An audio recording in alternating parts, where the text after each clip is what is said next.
बुलेटिनच्या सुरुवातीलाच एक मोठी बातमी येते ती म्हणजे मुंबई पुणे एक्सप्रेसवेवरून, कारण या महामार्गावर झालेल्या तिसऱ्या अपघातामुळे आता एक्सप्रेसवेवरची वाहतूक मंदावलेली आहे।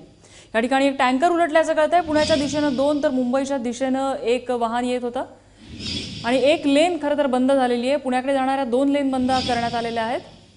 आशिष घरत आमचे प्रतिनिधी आपल्याला अधिक माहिती देतात। आशिष, नेमकं घडलेलं काय आहे आणि सध्या वाहतुकीची काय परिस्थिती आहे? रेशमा, गेल्या तासाभरापूर्वी झालेला हा अपघात आहे। मुंबई पुणे हायवेवरती आज 3 अपघात एकूण झालेले आहेत। मग पूर्वी जे आहे ते रीस गावाच्या हद्दीत 3 कारचा अपघात झाला होता।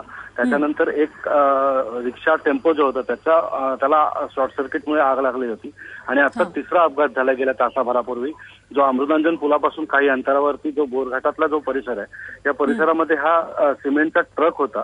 हा ट्रक मुंबईकडे येत असताना हा पलटी झालेला आहे आणि हा जो ट्रक पलटी झालाय त्याच्यामुळे पूर्ण डिवायडरवरती मधला जो डिवायडर आहे त्याच्यावर पलटी झाल्यामुळे पुण्याकडे जाणारी जी वाहतूक आहे त्याच्या 2 लेन बंद केल्यात, तर मुंबईकडे येणारी जी वाहतूक आहे त्याच्यातली एक लेन जी आहे मुंबईकडे येणारी ती एक लेन बंद केली आहे आणि त्यामुळे जवळजवळ 1 ते 1.5 तासापासून, आणि आता ऍक्च्युली रविवार असल्यामुळे जे पर्यटक जे लोणावळ्यात किंवा पुण्याला गेले होते ते पर्यटक ऍक्च्युली अडकून पडलेत आणि त्यामुळे वाहनांचे मोठे रांगा या ठिकाणी लागलेले आहेत। रेश्मा, आशिष, साधारण किती वेळ लागेल हा ट्रॅफिक जॅम सुटण्यासाठी?